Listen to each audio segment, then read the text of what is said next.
Let me tell you about Martha and Robert.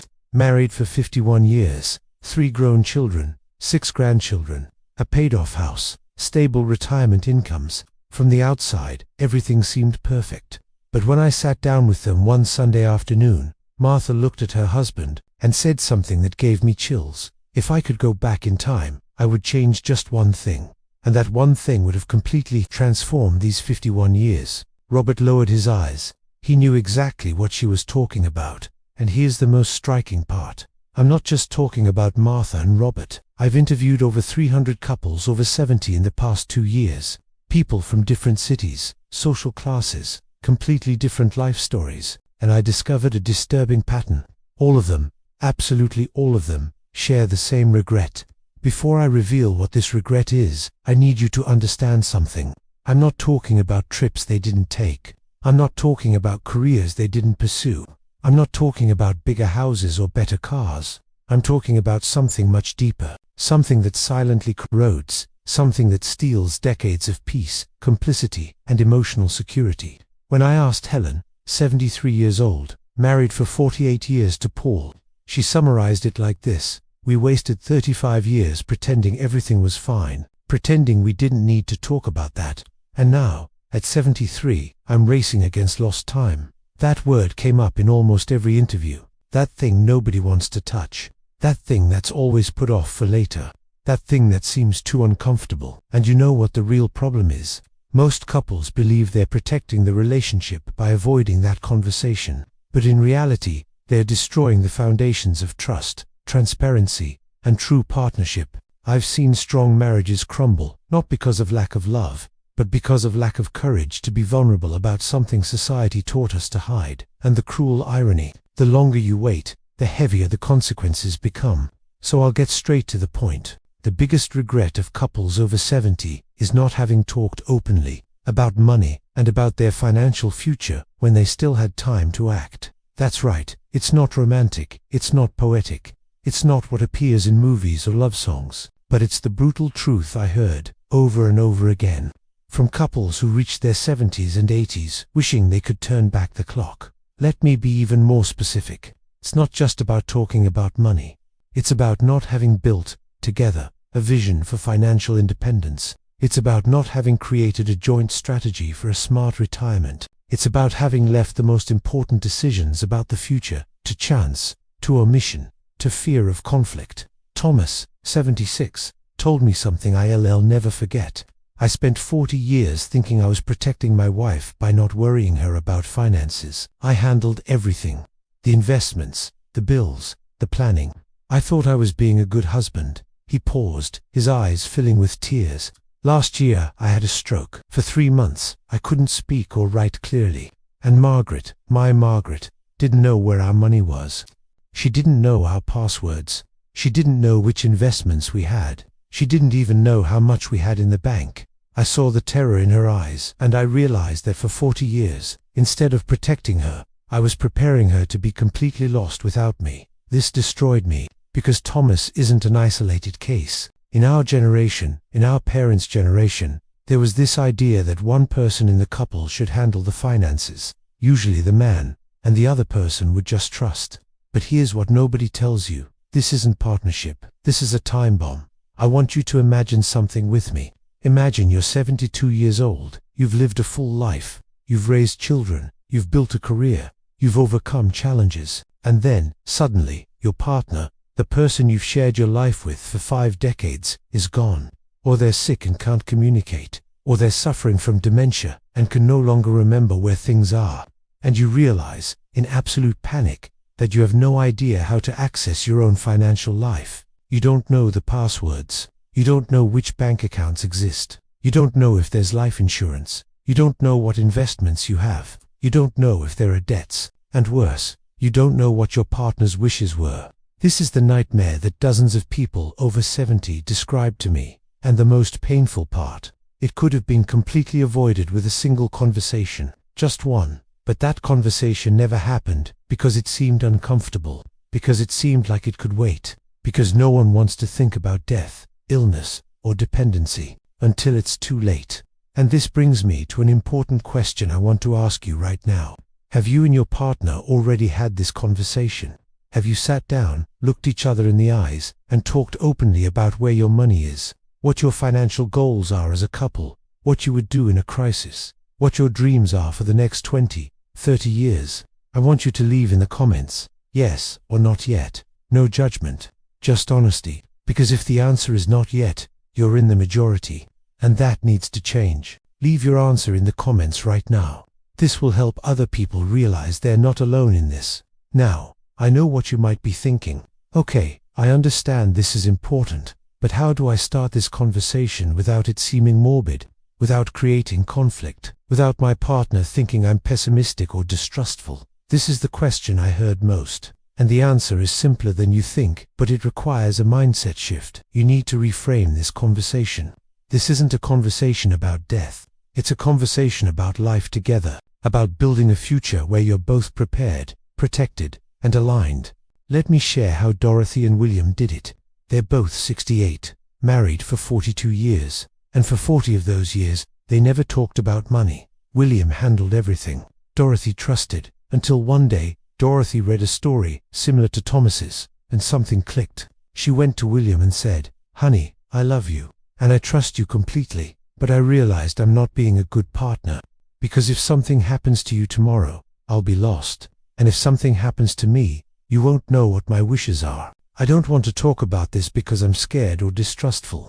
I want to talk about this because I love you, and I want us to be prepared together." This changed everything, because she didn't position the conversation as an accusation. She positioned it as an act of love, as a way to strengthen their partnership, and that's the key. Here's a truth that transformed my view of relationships. Joint financial planning is one of the deepest forms of love. I know this might sound strange. We're taught that love is flowers, surprises, romantic dinners, and yes, those things are wonderful. But you know what's truly romantic? Sitting together and saying, "I want to build a future where we're both safe, where we both understand what's happening, where neither of us will be lost or scared." That's the kind of love that sustains a relationship through decades. That's the kind of love that creates true emotional well-being. I spoke with financial advisors who work specifically with couples over 50, and they all said the same thing. Couples who practice joint financial planning don't just have better financial outcomes. They have stronger, more transparent, more resilient relationships, because when you open up about money, you're opening up about fears, dreams, values, priorities. You're saying, "This is what matters to me. What matters to you? How can we align this?" And that creates an intimacy that goes far beyond the financial. Margaret, 71, told me, "When John and I finally sat down to talk about our finances, really talk, for the first time in 45 years, it was like removing a wall I didn't even know existed between us. We discovered that we had different dreams. He wanted to travel more. I wanted to invest in our health, in preventive healthcare, in quality of life, in maturity. And instead of fighting, we found a way to balance both. We created a plan that respected both our wishes." That conversation saved our marriage. At 71 years old, this is powerful, because it shows that it's never too late. But it also shows that the sooner you do it, the more time you'll have to enjoy the benefits. Let me be brutally honest with you about something. The cost of not having this conversation isn't just emotional, it's also financial. I spoke with estate lawyers, financial planners, and elder care specialists, and they all said the same thing. Couples who do UNT plan together often lose tens of thousands of dollars, sometimes hundreds of thousands, in avoidable problems, mismanaged investments, duplicate accounts that no one knew existed, life insurance that was never claimed, retirement benefits that were lost because no one knew how to access them. But even beyond money, there's something worse. There's the emotional cost, the guilt the surviving spouse feels. Why didn't I ask? Why didn't I pay attention? The resentment that sometimes builds. Why didn't you prepare me? Why did you leave me in the dark? The panic of having to learn everything during the worst moment of your life.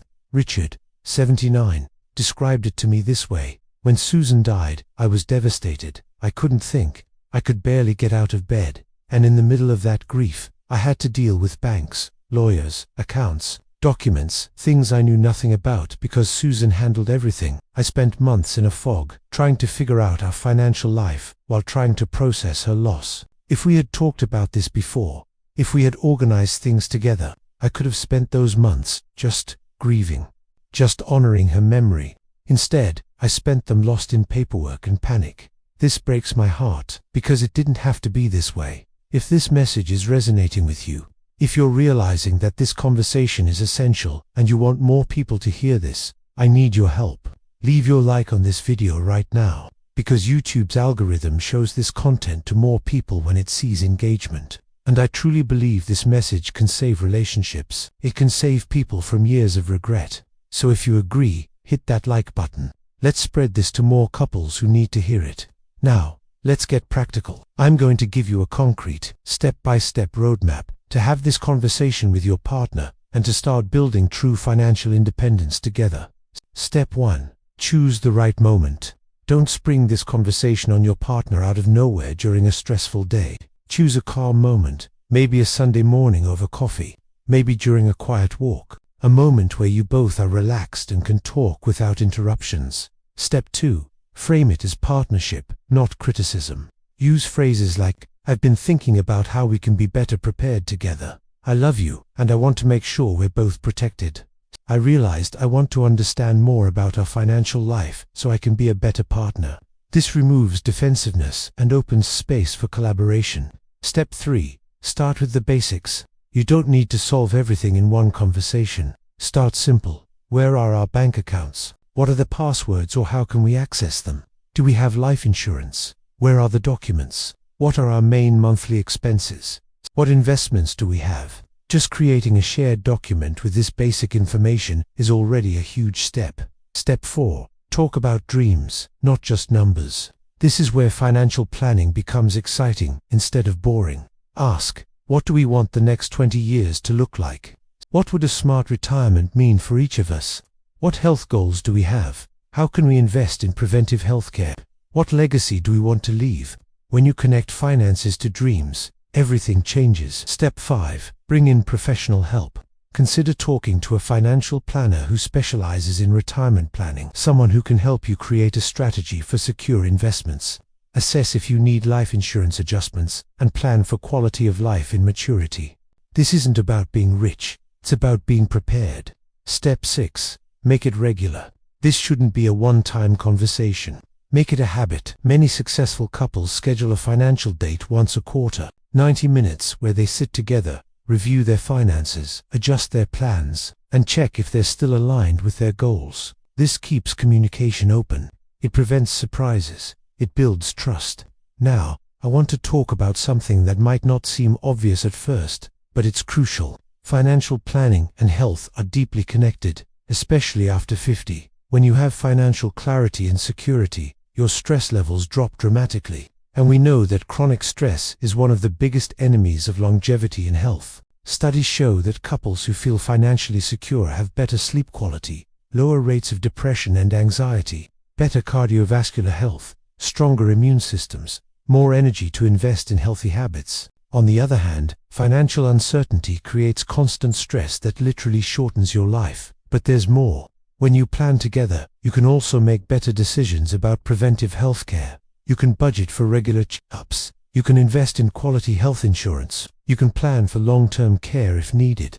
You can afford healthier food, exercise programs, activities that bring joy and well-being. Patricia and David, both 66, told me they started having financial conversations 5 years ago, and one of their first joint decisions was to invest more in their health. They hired a nutritionist. They joined a gym together. They scheduled regular preventive exams. They created a travel fund specifically for active trips that would keep them moving and engaged. Patricia said, "We realized that all the money we were saving for someday was useless if we didn't have health to enjoy it. So we repositioned our priorities. We invested in our health now, while we can still build habits and prevent problems." 5 years later, they're both in the best shape of their lives. And their relationship is stronger than ever, because they built this together. This is what I mean by quality of life in maturity. It's not just about having money. It's about having a plan that integrates your finances, your health, your relationship, and your dreams. I know some of you might be feeling resistance right now. Maybe you're thinking, but what if this conversation causes a fight? What if we discover we're not on the same page financially? What if my partner gets defensive or angry? These are valid fears. And I'm not going to lie to you. Sometimes these conversations are uncomfortable. Sometimes you discover differences you didn't know existed. But here's what I learned from all these couples. Temporary discomfort is infinitely better than decades of regret. Every single couple I spoke to who overcame their fear and had the conversation said the same thing. I wish we had done this sooner. Not one person regretted having the conversation. Not one, but hundreds regretted waiting.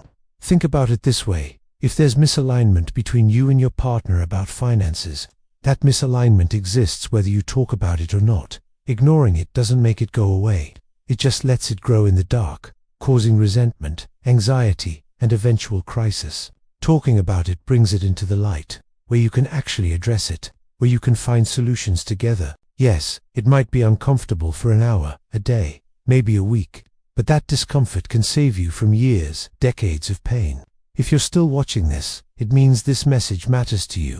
And I create content like this every week, deep dives into what really matters for quality relationships, emotional well-being, smart financial decisions, and living your best life after 50. Don't miss the next video. Hit that subscribe button right now and turn on notifications, because the next topic I'm covering is just as important as this one, and you'll want to see it. Subscribe now. I'll see you in the next video. Let me take you back to Martha and Robert, the couple I mentioned at the beginning. Remember how Martha said she wished she could change just one thing? Well, here's what happened. After years of silence about money, after decades of Robert handling everything alone, while Martha simply trusted Bay, finally had that conversation. It didn't happen organically. It happened because their daughter, worried about them, basically forced them to sit down with a financial advisor. Martha was 68, Robert was 70. They had been married for 48 years. And in that first meeting, Martha discovered something that shocked her. They had 3 times more money than she thought. Robert had been investing aggressively for decades, and their nest egg was substantial. But she also discovered something terrifying. Everything was in Robert's name. She wasn't on any of the accounts. She didn't know any passwords. She had no access to anything. If Robert died that night, she would be a wealthy widow with no idea how to access her own wealth. Martha told me, "I felt so stupid. How could I have been so naive? How could I have gone 48 years without asking these basic questions?" But here's where the story gets beautiful. Instead of dwelling on regret, they acted. They spent the next 6 months completely reorganizing their financial life. They created joint accounts. They documented everything. They created a shared password system. They met with lawyers and updated their estate plan. They talked about their wishes if one of them got sick. And something unexpected happened. Their relationship transformed. Martha said, "For the first time in our marriage, I felt like a true partner.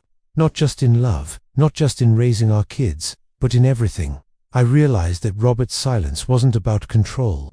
It was about his own fear of seeming vulnerable, of admitting he might not always be there to protect me. And my silence wasn't about trust. It was about my own fear of seeming incapable, of confronting my own financial ignorance. When we finally broke through those fears, we found each other again.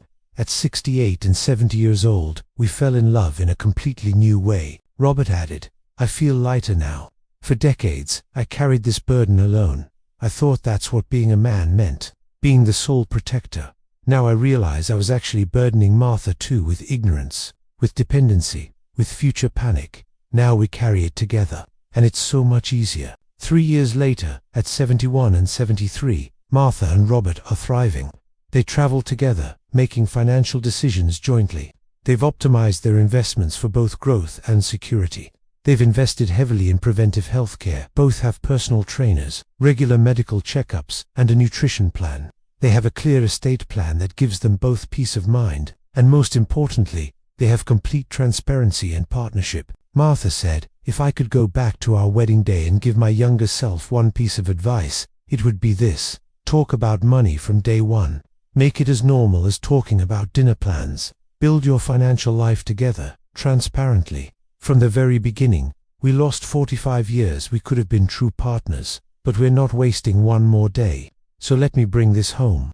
If you're watching this and you're in your 40s, 50s, or 60s, you have something precious that those couples over 70 wished they had. Time. Time to have the conversation. Time to make changes. Time to build the partnership you deserve. Time to create the financial independence that will give you security and peace. But time is a diminishing resource. Every day you wait is a day less you have to prepare. Every conversation you postpone is a conversation that gets harder. I'm not saying this to scare you. I'm saying this to wake you up. Because based on everything I've learned from hundreds of couples who've lived this journey, the couples who thrive in their 70s, 80s, and beyond are the ones who had the courage to be vulnerable, honest, and transparent about money in their 50s and 60s. They're the ones who built joint financial planning into their relationship. They're the ones who pursued smart retirement strategies together. They're the ones who invested in both secure investments and their health, understanding that true wealth is having money and having the well-being to enjoy it. They're the ones who talked about life insurance, about estate plans, about what happens if one of them gets sick, not because they were pessimistic, but because they loved each other enough to be prepared. So here's my invitation to you today. Don't let this be just another video you watch and forget. Make this the catalyst for change. Tonight, or this weekend, or as soon as possible, sit down with your partner, look them in the eyes, and say, "I love you. And because I love you, I want us to talk about something important. I want us to build our financial future together. I want us both to be prepared, informed, and secure. Can we start this conversation?" That's all it takes, just starting. You don't need to solve everything at once. You don't need to become financial experts overnight. You just need to take the first step.